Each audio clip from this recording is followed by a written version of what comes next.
ይህንን አይቶ አለማድረግ የማይቻል ነው። ጥራት ቅልጥፍና እንዲሁም ደግሞ ዘመናዊነት መገለጫችን የሆነው ቴምር ሪል ስቴቶች ነን። አሁን የምገኘው ሳር ቤት ሳይት ላይ ሲሆን እዚህ ሳይታችን ላይ የገዛችሁን ደንበኞቻችን እንኳን ደስ ያላችሁ። ግንባታውን አጠናቀን ለማስረከብ ጥቂት ጊዜያቶች ብቻ ቀርተውናል። እዚህ ሳይት ላይ ላመለጣችሁ ደንበኞቻችን በመገናኛ ዲያስፖራ አደባባይ ወይም ደግሞ ጫካ ፕሮጀክት በሚወስደው መንገድ ላይ የመኖሪያ ቤቶችን ከባለ 1 እስከ ባለ 3 መኝታ ይዘንላችሁ ቀርበናል። ልክ እንደዚህኛው ሳይታችን 40%ን አሁን ላይ ከፍላችሁ 60%ን ቤቱን ስትረከቡ የምትከፍሉበትን እድል አመቻችተናል። ባለ 1 መኝታ በ3 ሚሊዮን ብር፣ ባለ 2 መኝታ በ4 ሚሊዮን 300 ሺህ ብር፣ ባለ 3 መኝታ በ5 ሚሊዮን 600 ሺህ ብር ቅድሚያ 40%ን ከፍላችሁ 60%ን ደግሞ ቤቱን ስትረከቡ ሊያውም ደግሞ ከ10% ቅናሽ ጋር ማለት ነው። ይሄንን እድል መጠቀም ትችላላችሁ። በአንዴ ለምትከፍሉ ደንበኞቻችን ደግሞ የ35% ቅናሽ አድርገን ባለ 1 መኝታውን በ4 ሚሊዮን 800 ሺህ ብር፣ ባለ 2 መኝታውን በ7 ሚሊዮን 300 ሺህ ብር እንዲሁም ደግሞ ባለ 3 መኝታውን ደግሞ በ9 ሚሊዮን 700 ሺህ ብር ጠቅላላ ክፍያ መግዛት ትችላላችሁ። 40% በአንዴ መክፈል ለማትችሉ እንዲሁም ደግሞ ሙሉ ክፍያውን በአንዴ መክፈል ለማትችሉ ደግሞ 20% ቅድመ ክፍያ ወይም ደግሞ ከ1 ሚሊዮን 400 ሺህ ብር ቅድመ ክፍያ ጀምሮ በመክፈል የዚህ እድል ተጠቃሚ መሆን ትችላላችሁ። ለበለጠ መረጃ ከታች ባለው ስልክ ይደውሉ።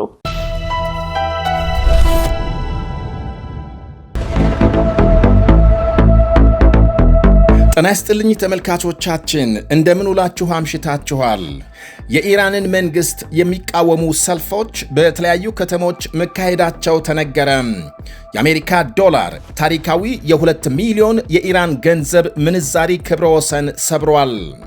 የአሜሪካ ፕሬዝዳንት ትራምፕ የሆርሙዝ ሰርጥን አዲሱ የአሜሪካ ግዛት ሲሉ አወጁ።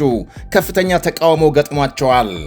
እስራኤል ማምሻውን በጋዛ ሰርጥ በሐማስ መሳሪያ ማምረቻ ጥቃት መፈጸሟ ተነገረ። የሐማስ ወታደራዊ ክንፍ አዛዥ መገደሉ ተመልክቷል። ሌሎችም አሉን። አብራችሁን እንድትቆዩ ጋብዛለሁ። በላይ በቀለ ነኝ።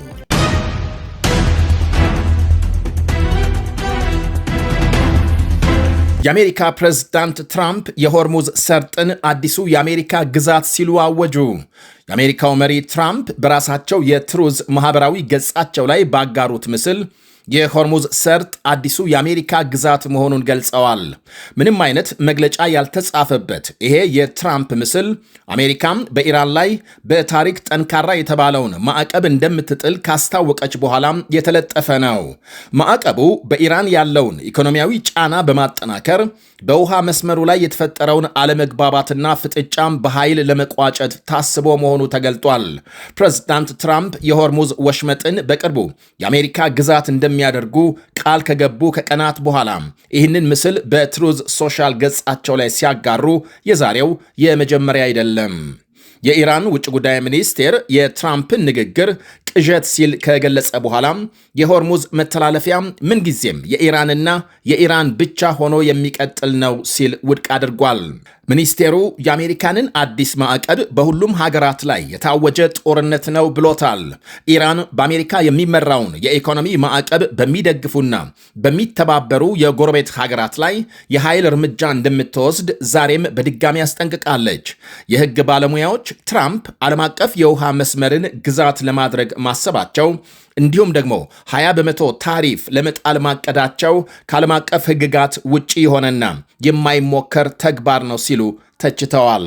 የአሜሪካ ዶላር በኢራን ታሪካዊ የተባለ የ2 ሚሊዮን ሪያል ምንዛሪ ክብረ ወሰን ሰበረ። የኢራን ብሔራዊ ገንዘብ ሪያል ዋጋው በከፍተኛ መጠን ማሽቆልቆሉን ተከትሎ ዛሬ አንድ የአሜሪካ ዶላር በታሪክ ለመጀመሪያ ጊዜ የ2 ሚሊዮን ሪያል የምንዛሪ ገደብ ማለፉ ተሰምቷል። ባለፉት ጥቂት ቀናት የኢራን ሪያል እያሳየ የመጣው ከፍተኛ መውረድ ለዚህ ታሪካዊ የምንዛሪ ቀውስ መፈጠር ዋነኛ ምክንያት ነው ተብሏል። ከዶላር በተጨማሪ ሌሎች ዋና ዋና የውጭ ሀገር ገንዘቦችም በሪያል ላይ ከፍተኛ ጭማሪ አሳይተዋል። አንድ የእንግሊዝ ፓውንድ ከ2.72 ሚሊዮን ሪያል በላይ ሲመነዘር አንድ ዩሮ ደግሞ ወደ 2.34 ሚሊዮን ሪያል እየተጠጋ ይገኛል። የአሜሪካ ዶላር ባለፈው ሳምንት መጀመሪያም በ1.865 ሚሊዮን ሪያል አካባቢ ይመነዘር የነበረ ሲሆን ይሄ አዲስ ምጣኔ ሳምንት ባልሞላ ጊዜ ከ7 በመቶ በላይ ጭማሪ ማሳየቱ ተመልክቷል። በተጨማሪም የሪያል ዋጋ ካለፈው ዓመት ተመሳሳይ ወቅት 1 ዶላር በ958 ሺህ ሪያል ይለወጥ ከነበረበት አንጻር ከእጥፍ በላይ የዋጋ መውረድ አሳይቷል። የኢኮኖሚ ባለሙያዎች እንደሚሉት ይህ አይነቱ የገንዘብ ዋጋ መውረድ በኢራን ውስጥ የዋጋ ንረትን ይበልጥ ሊያባብሰው ይችላል። የኢራን ኢኮኖሚ ታይቶ በማይታወቅ እጅግ አስከፊ የቁልቁለት ጉዞና የዋጋ ንረት ቀውስ ውስጥ ይገኛል ነው የሚባለው። ሀገሪቱ ከአሜሪካ ጋር በገባችበት የ6 ወራት ጦርነት በባህር ኃይል እገዳ እንዲሁም ደግሞ በአዳዲስ ማዕቀቦች ምክንያት የነዳጅ ወጪዋ በከፍተኛ መጠን ቀንሷል። ይሄ ሁኔታም ማህበራዊ ቀውስና ህዝባዊ አመፅ ሊያስነሳ ይችላል የሚል ስጋት ፈጥሯል። በአሁኑ ጊዜም የዋጋ ንረት ከ87 በመቶ እስከ 89 በመቶ መድረሱ ይነገራል። የምግብና መጠጥ ውሃ ዋጋም በአማካይ 134% የጨመረ ሲሆን እንደ ዘይትና ሩዝ ያሉ መሰረታዊ ሸቀጦች ዋጋ ከ200% በላይ ንሯል። የመንግስት ሰራተኞችና መምህራን ደሞዝ በ20 በመቶ አካባቢ ቢጨምርም የህዝቡ የመግዛት አቅም ሙሉ በሙሉ ሊባል በሚችል ደረጃ መሰናከሉን ዘገቦች አመልክተዋል። መንግስት በጦርነቱ ምክንያት የነዳጅ ማጣሪያዎች ስለተጎዱ የህዝቡን የቅናሽ ነዳጅ ኮታ በነፍስ ወከፍ ከ70 ሊትር ወደ 50 ሊትር ቀንሷል። መንግስት በቀን የ15 ሚሊዮን ሊትር የነዳጅ ጉድለት ስለገጠመው የነዳጅ ዋጋ ለመጨመር እያሰበ ሲሆን ይሄ እርምጃ ግን እንደ ፈረንጆቹ አቆጣጠር የ2019ን አይነት ደም አፋሳሽ ህዝባዊ አመፅ እንዳይቀሰቅስ ተፈርቷል። የኤሌክትሪክና የውሃ እጥረት የፋብሪካ ምርቶችንና የዕለት ተዕለት ሕይወትን በእጅጉ አውኳል። ላለፉት 2 ወራት በመላው ሀገሪቱ የባንክ ሲስተሞች በመስተጓጎላቸው የህዝቡ የኤሌክትሮኒክስ መክፈያ ካርዶች ሥራ አቁመዋል። እናም ህዝቡ በካርዱም ሆነ በጥሬ ገንዘብ የዕለት ተዕለት የምግብ ፍላጎቱን ማካሄድ አቅቶት በትልቅ ጭንቀት ውስጥ ይገኛል ነው የሚባለው። መንግስት ከሀገር ውስጥ የተሰነዘረ የሳይበር ጥቃት ነው ብሏል። በአሜሪካም የባህር ላይ እገዳ ምክንያት የኢራን የነዳጅ ጭነት ካለፈው ከነበረበት ደረጃ በ1/7 ቀንሷል። ከዚህ ቀደም የኢራንን ነዳጅ 80 በመቶ ትገዛ የነበረችው ቻይና በአሜሪካ ማስጠንቀቂያ ፊቷን ወደ ብራዚልና ኢራቅ ነዳጅ እያዞረች መሆኗና የተባበሩት አረብ ኤምሬትስ ከቴሄራን ጋር የነበራትን የፋይናንስና የንግድ ልውውጥ ማገዷም የኢራንን እስትንፋስ ጨርሶ እንዳይዘጋው ተሰግቷል።